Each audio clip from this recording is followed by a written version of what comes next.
কেমন আছো বলো সবাই? আশা করি সকলেই ভালো আছো। আমিও ভালো আছি। তো আজকে রোহনের ভিডিও এসেছে। হ্যাঁ, এইরকমভাবে রোহন প্রতিদিন একটু একটু ছোট ছোট করে ভিডিও দেবে। তাতে দেখবে তোমার চ্যানেলটা যেমন গ্রো করবে, সেরকম প্রত্যেকটা দর্শক প্রচণ্ড খুশি হবে। প্রথম কথা, সোনামাকে দেখতে পাবো। দ্বিতীয় কথা, তুমি সোনামার সাথে কিভাবে দিনটা কাটাচ্ছ। এই যে আজকে তুমি সিজ্জুকে চানটা করালে, কত ভালো লাগছে বলো তো দেখতে। ঠিক এইরকমভাবে প্রতিদিন যদি একটু ছোট ছোট করে 10-12 মিনিটের একটা করে ভিডিও দাও, তো বেশ সুন্দর লাগবে, তাই না বন্ধুরা? তোমরা কি বলো? যে রোহনের এইরকম ভিডিওই তো আমরা দেখতে চাই।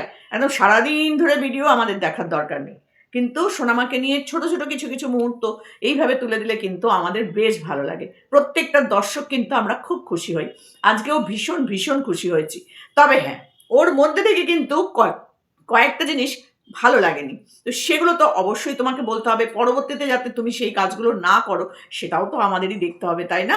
তোমার বাড়িতে মা আছে, বাবা আছেন, কিন্তু তারা তোমার বাড়িতে নেই। তো সেখানে তুমি সামনাসামনি ওদের কি করছো না করছো সেটা ওরা দেখতে পায় না, কিন্তু আমরা ক্যামেরার সামনে থেকে পুরো বসে বসে সবটা দেখতে পাই, যে তুমি কি করলে, কোনটা করা উচিত না, কোনটা করলে তোমার ভালো হবে, কোনটা করলে তোমার খারাপ হবে, এটা আমরা কিন্তু দেখতে পাচ্ছি, তাই না?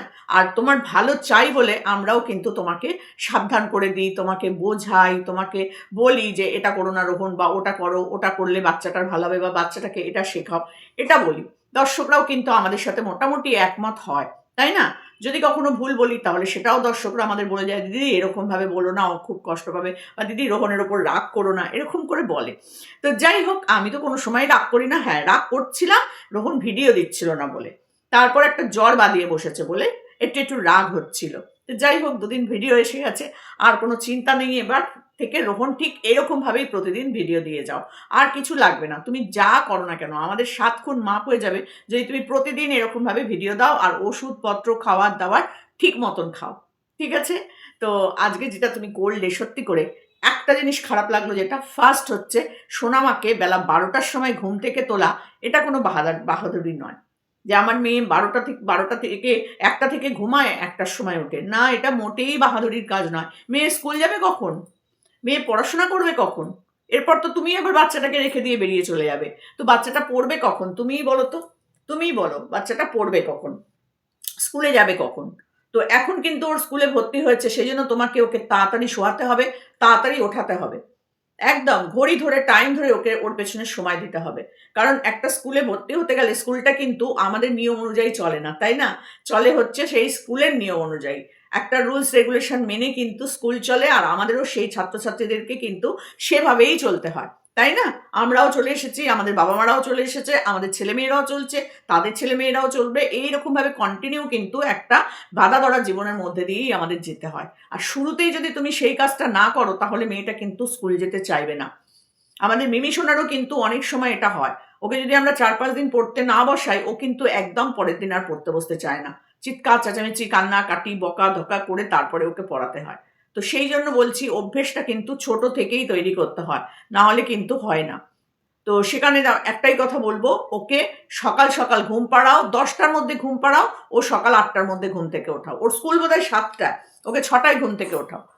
আমরাও কিন্তু ওকে মানে দুপুরবেলা ঘুম পাড়াই না, যেহেতু ও এখন স্কুল নেই বলে দুপুরে ঘুম পাড়াচ্ছি না। এরপর যখন মার্চ মাস থেকে ওর স্কুল শুরু হয়ে যাবে, সকালবেলা স্কুল যাবে, দুপুরবেলা এসে চান করে খাইয়ে একটু ঘুম পাড়াবো 1 ঘন্টা 1.5 ঘন্টা, আবার রাত্রিবেলা ঘুম পাড়াবো। আর যদি দুপুরে না ঘুমায় তাহলে রাত্রিবেলা তাড়াতাড়ি ঘুম পাড়িয়ে দেবো, ব্যাস হয়ে গেল।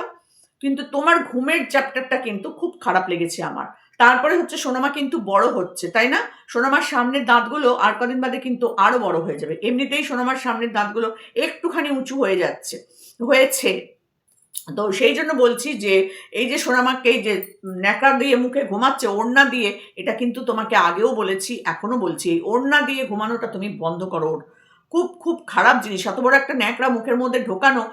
মুখ দিয়ে তো অনেক সময় নিঃশ্বাস টিশ্বাস নেয়। এই যে বাচ্চার সর্দি হয়েছে, এই সর্দির সময় কিন্তু নাক বন্ধ হয়ে যায়। বাচ্চারা তখন মুখ দিয়ে নেয়। বাচ্চা কেন, আমরাও তো নিই, বড়রা নিই না? আমাদের যখন শোয়ার পর নাকটা বন্ধ হয়ে যায়, তখন আমরা কি করি? তখন নিঃশ্বাসটা আমাদের মুখ দিয়ে নিতে হয়। তো অনেক বাচ্চা আছে, বড়রাও আছে, নাক দিয়ে থেকে মুখ দিয়ে ঘুমানোর পর বেশি নিঃশ্বাস না ছাড়া নেওয়া করে। তো সেই জন্য এই মুখের ইয়ে দিয়ে জিনিসটা কিন্তু তুমি এবার বন্ধ করার চেষ্টা করো। ছোটবেলায় অনেক বাচ্চাই অনেক কিছু করে, কিন্তু বড় হওয়ার সাথে সাথে নিয়মগুলো কিন্তু বাবা মাকেই দেখতে হয়। যে এবার তো ওকে পাল্টাতে হবে এই স্বভাবটা, এবার তোকে পাল্টাতে হবে এটা, এবার ওর খাওয়ার অভ্যেস তৈরি করতে হবে, এবার ওকে পড়ানোর অভ্যেস তৈরি করতে হবে, সেইগুলো যদি না হয় তাহলে কিন্তু খুব মুশকিল।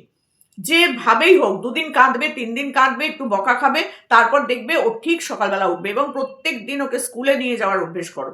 শনি রবি যদি ছুটি থাকে ঘুমোক না বেলা 12টা অবধি, কোনো অসুবিধা নেই, কিন্তু সোম থেকে শুক্র ওকে কিন্তু সকালবেলা ওঠানোর অভ্যেসটা শুরু করো। আর কালকে থেকেই শুরু করবে, আজকে ভিডিও দিয়েছো, মানে আগামীকাল মানে সোমবার থেকেই শুরু করো হচ্ছে তুমি ওর রুটিন চেঞ্জ। তারপরে বলছি যেটা, দাঁত ব্রাশ করলো, ঠিক আছে, খুব সুন্দরভাবে দাঁত ব্রাশ করলো। বাচ্চাদের একটা পেস্ট পাওয়া যায়, সেই পেস্টটা কিন্তু ভীষণ ভালো বাচ্চাদের জন্য। মাড়িতে কোনো প্রবলেম হবে না, দাঁতের পরিষ্কার হবে, এবং ওটা কোনো ঝাল পেস্ট নয়, যেটাতে আজকে সোনামা ঝালে লাফালাফি করছিল, মানে যেটা তোমার পেস্ট সেটা কিন্তু ওকে দেওয়ার দরকার নেই। ছোটদের পেস্ট ফুরিয়ে গেছে, ঠিক আছে, কিন্তু ওই পেস্টটাই ওকে দিও, না হলে পরে না ও ঝালে যেভাবে জিভটা ইয়ে করছিল, সোনামার জিভটা আমাদের ফোনে প্রচন্ড লাল লাগে দেখতে। একটু ভালো করে দেখো তো, আমাদের ফোনের জন্য লাল লাগে নাকি আমি জানি না, তবে সোনামার জিভটা যখন সোনামা বের করে দেখায় তখন কিন্তু প্রচন্ড লাল টাইপের লাগে। আমি জানি না এটা আমার ফোনের জন্য হয় কিনা বা অন্য কারোর হয় কিনা। দর্শকরা তোমরা একটুখানি কমেন্ট বক্সে কমেন্ট করে জানিও তো যে তোমরাও ওরকম লাল দেখতে পাও কিনা জিভটা। তো আমি আবারও বলছি, আগেও বলেছি, যে একবার একটা চাইল্ড স্পেশালিস্টের সাথে, ভালো চাইল্ড স্পেশালিস্টের সাথে দেখিয়ে সোনামার একটু চেক আপগুলো করিয়ে নাও। এগুলো কিন্তু প্রত্যেকটা বাচ্চাকেই করাতে হয়। আমি জানি না তুমি ওকে ভ্যাকসিনগুলো ঠিক টাইম মতন দিচ্ছ কিনা, কারণ 2 বছরে একটা থাকে, 3 বছরে থাকে, এরকম করে করে কিন্তু বাচ্চাদের অনেক অনেক কিন্তু ভ্যাকসিন থাকে। সরকারিভাবেও দেওয়া যায়, পয়সা দিয়েই যে দিতে হবে তা না, অনেকে সরকারি জায়গা থেকেও এই ভ্যাকসিনগুলো বাচ্চাদের দিয়ে আসা নিয়ে আসা করে। আমি বলবো তুমি কিন্তু একটা ডাক্তার দেখিয়ে সোনামার ভ্যাকসিনগুলো দেওয়ানোর চেষ্টা করো। তুমি দিয়েছো কিনা আমি জানি না, তো না জেনে বলবো না যে তুমি দাও না, দাওনি, তা বলবো না, কিন্তু তুমি দিয়েছো কিনা। আমরা কোনোদিন কিন্তু ছোটোর থেকে আজ পর্যন্ত ওকে ভ্যাকসিন নিয়ে যেতে দেখিনি। ওর কিন্তু ভ্যাকসিনের প্রয়োজন, এখন অনেক ভ্যাকসিন বেরিয়েছে, বুস্টার ডোজ থেকে শুরু করে হামের টিকা, তারপরে অনেক রোগের জন্য প্রচুর টিকে আছে, যেগুলো বাচ্চাদেরকে কিন্তু ওই 12-13 বছর অবধি কিন্তু একটা টিকা দেওয়ার একটা ইয়ে থাকে, ইঞ্জেকশন মানে একটা ইয়ে থাকে, ডোজ থাকে, সেগুলো খাওয়াতে হয়। তোমাদের ওখানে পোলিও খাওয়ানো হয় কিনা আমি জানি না, গ্রামগঞ্জে তো হবেই হবে, কিন্তু আমি তোমাদেরকে কোনোদিন দেখলাম না সোনামাকে তুমি কোথাও পোলিও খাওয়াতে নিয়ে গেছো। পোলিও খাওয়ানোটা কিন্তু বাচ্চাদের জন্য মাস্ট। আমি দেখিনি কখনো তোমাকে এটা খাওয়াতে। তুমি তোমাদের যে স্বাস্থ্য কেন্দ্রগুলো আছে সেখানে একটু যোগাযোগ করো, এবং ওখান থেকেই তুমি ওর জন্য সমস্ত চিকিৎসার ব্যবস্থা ফ্রিতে পেয়ে যাবে। আর তোমার তো আর ফ্রিতে করানোর কোনো ব্যাপার নেই, সেই জন্য আমি বলবো যে একটা কোনো ভালো চাইল্ড স্পেশালিস্ট, যেটা তোমাদের ওখানে যদি নাও পাওয়া যায়, ডায়মন্ড হারবার বা লক্ষ্মীকান্তপুর এইসব দিকে যদি পাওয়া যায়, তাহলে ওকে অন্তত একবার চেক আপটা করিয়ে নাও। সোনামা এমনিই ছটপটে, দুরন্ত বাচ্চা, সব দিক দিয়ে ঠিক আছে, কিন্তু তবুও সোনামার ওজনটা কিন্তু প্রচন্ড কম। আমি তো কোলে নিয়েছি তাই জন্য বলতে পারছি। সেই জন্য তুমি ওকে একবার দেখিয়ে নাও, এমনিও কথার জন্য একবার দেখাও, তার সাথে সাথে ওর চেক আপটাও পুরো পরিমাণে হয়ে যাবে। কোনো খারাপভাবে নিও না। এই যে মুখে ন্যাকড়াটা দিচ্ছে না, এটা কিন্তু প্রচন্ড খারাপ। তুমি একটা ডাক্তারের সাথে কথা বলে দেখো, সেও কিন্তু ফার্স্টেই ওটা বারণ করে দেবে করতে। তো এগুলো তো তোমার যেগুলো দেখছি সেগুলো নিয়েই বলছি, এগুলো একটু চেঞ্জ করো, বাচ্চাটারও ভালো হবে আর তার সাথে সাথে সোনামাও ভালো থাকবে।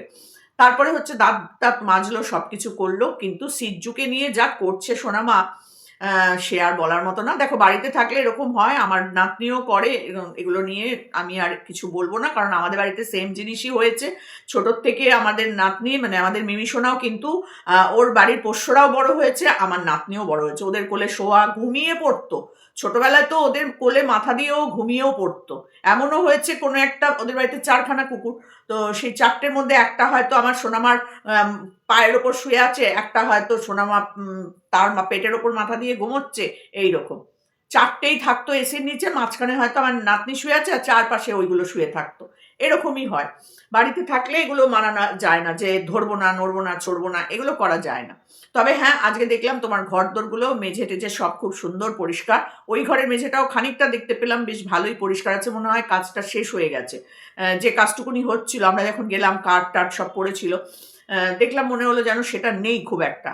যাই হোক না কেন, বাড়িটা খুবই সুন্দর হয়েছে, পরিষ্কার পরিচ্ছন্ন করে গুছিয়ে রাখবে। শুধু ঘর পরিষ্কার করে রাখলেই হবে না রোহন, বাথরুমও কিন্তু পরিষ্কার রাখতে হবে তার সাথে সাথে। আর তোমাকে বলেছিলাম বাথরুমের জন্য ওই ওডোনিল পাওয়া যায়, ওডোনিল এনে বাথরুমে ঝুলিয়ে রাখবে। আর হচ্ছে গিয়ে এই যে মাছ ধৌনি সেটাও আমার খুব ভালো লেগেছে। আজকে সিজ্জুকে চান করিয়েছো, এটা আমার খুব ভালো লেগেছে। সিজ্জুর জন্য যে সাবানটা ইউজ করলে, আমি জানি না ওই সাবানটা তোমাদের গায়ে মাখার সাবান যেন না হয়। কুকুরের জন্য মানে পোষ্যের জন্য কিন্তু আলাদা সাবান, আলাদা শ্যাম্পু, আলাদা পোকা মারার ওষুধ পাওয়া যায়, সেগুলো কিন্তু সব আলাদা। আর সিজ্জুর চিরুনি তোমাদের যেন চিরুনি এক না হয়, এটাও তোমাদেরকে বলে দিলাম যে যা করবে সিজ্জুর জন্য একটা আলাদা বক্সে করে, প্যাকেটে করে, ভালো করে, বা একটা কোনো ব্যাগ, ছোট ব্যাগ ট্যাগ, চেন দেওয়া ব্যাগ পাওয়া যায়, সেই ব্যাগে করে ওই জিনিসগুলো আলাদা করে রাখবে।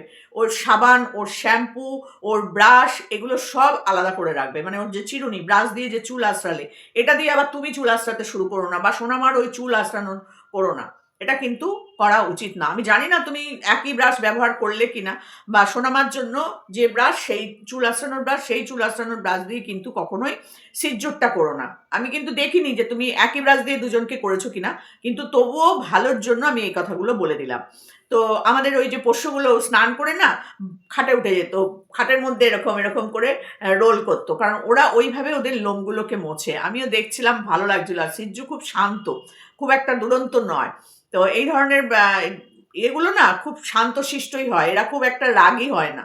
ওই কেউ গেল আর খ্যাঁক খ্যাঁক খ্যাঁক খ্যাঁক করবে, বড় বিচ্ছিরি লাগে। এই জন্য আমার যাদের বাড়িতে এই পোষ্য থাকে না, আমার যেতে ইচ্ছা করে না। সত্যি কথা বলতে কি, আমার একদম যেতে ইচ্ছা করে না। এক তো গন্ধ, একটা ডগি থাকলে গন্ধ হবেই হবে। তার থেকেও বড় কথা হচ্ছে এই গায়ের ওপর ঘ্যাঘা ঘ্যাঘা করে এগিয়ে আসে, মানে অনেক কুকুর তো মানে এখান অব্দি বুকের ওপর উঠে যায়, এরকম অনেক হয়েছে। এই অবধি উঠে গেল, আর এরকম ওরে বাবার এই মারে করে চিৎকার করতে হয়, ওরম আমার একদম ভালো লাগে না।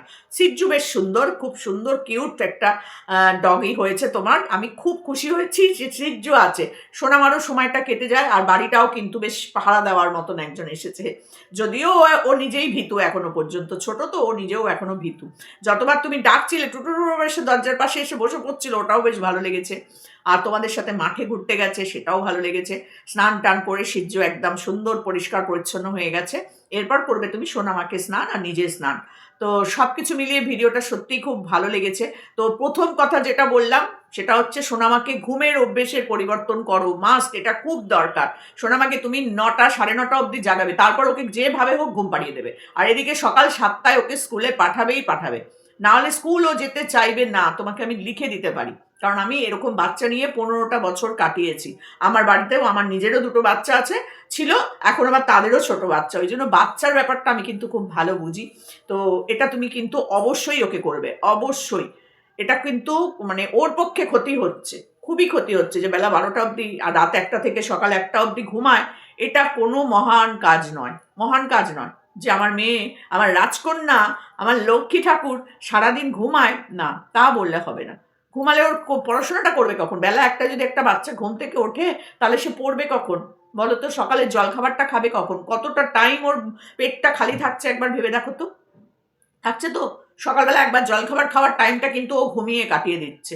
তারপর সে উঠে চান করবে, তারপর সে গিয়ে হয়তো বেলা 2টো 2:30টার সময় খাবে। তো এই যে সকাল থেকে একবার খাওয়ার টাইমটা ওর কিন্তু মিস হয়ে যায়। আর সেই কারণেই কিন্তু ওর শরীরটা অত পলকা, খুব রোগা, খুব মানে তোমার ওজন একদমই নেই ওর। ওর যা বয়স সেই তুলনায় ওজন কিন্তু খুব কম।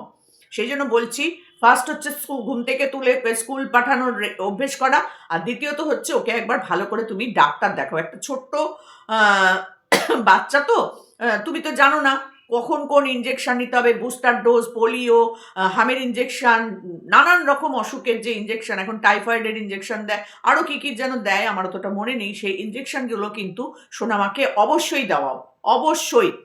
তো পোলিওটা মাসে বোধহয় একবার করে খাওয়ায়, বা 2 মাস অন্তর খাওয়ায়, আমার ঠিক মনে নেই এখন। এখন তো ওইগুলোর সাথে খুব একটা এখন জড়িত নেই। তো সেই জন্য বলছি এগুলো কিন্তু মাস্ট।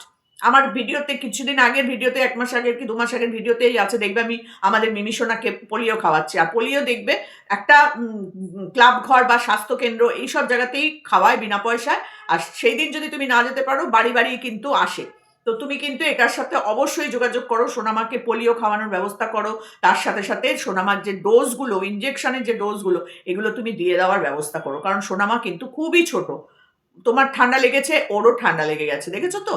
এটা প্রতিরোধ ক্ষমতাটাও কম। তো সেই জন্য বলছি এইগুলোর দিকে একটু খেয়াল দাও। বাবা হয়েছো, এগুলো না দেখলে হবে? সারাদিন তুমি একা একা সংসার সামলাচ্ছ। মেয়ে যদি ঘুম থেকে না ওঠে একটা অবধি ঘুমায়, তাহলে তুমি কি করে একা একা সংসারটা সাজাবে? এত সুন্দর বাড়ি, এত সুন্দর রান্নাঘর, সবটাই তো সোনামার জন্য। সোনামার মা কবে আসবে সেটা আমরা জানি না, আসবে কিনা তাও জানি না, কিন্তু যদি আসে তাহলে তো ভালোই। আর যদি না আসে তাহলে সোনামাকে কিন্তু সোনামার মতন করেই তৈরি করো, কারণ মেয়েটা তো বড় হচ্ছে না আস্তে আস্তে। সবকিছুই সময়ের উপর নির্ভর করে। আমিও সময়ের জন্য অপেক্ষা করে আছি, যদি সোনামার মা আসে আমি তো যাবই মুখ দেখতে, মুখ দেখাই করতে।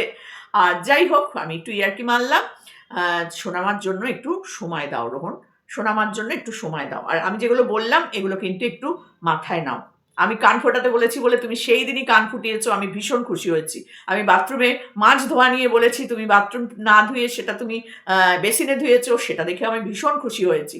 তো এটাও কিন্তু তুমি করবে। আমি যা দেখতে চাই যে তুমি সোনামাকে ডাক্তারখানায় নিয়ে গেছো এবং ভালো কোনো চাইল্ড স্পেশালিস্টের কাছে, এবং তার যে চার্ট থাকে একটা, ওই ডেট অনুযায়ী যাই ইনজেকশনগুলো দিতে হয়, সেই ডোজগুলো তুমি ওকে দেওয়াও, কারণ ও তো ছোট একটা বাচ্চা, ওকে কিন্তু দেওয়াতেই হবে। আমাদের মিমি সোনারও কিন্তু সব ডোজ কিন্তু কমপ্লিট হয়ে গেছে, তারপরে 4-5 বছরে আছে, 7 বছরে আছে, এরকম একটা ব্যাপার থাকে, সেগুলো তখন তখন দেওয়া হবে। তার আগে কিন্তু এগুলো মাস্ট অবশ্যই দিয়ে দাও। চলো, এটুকুনি বলার ছিল। টাটা।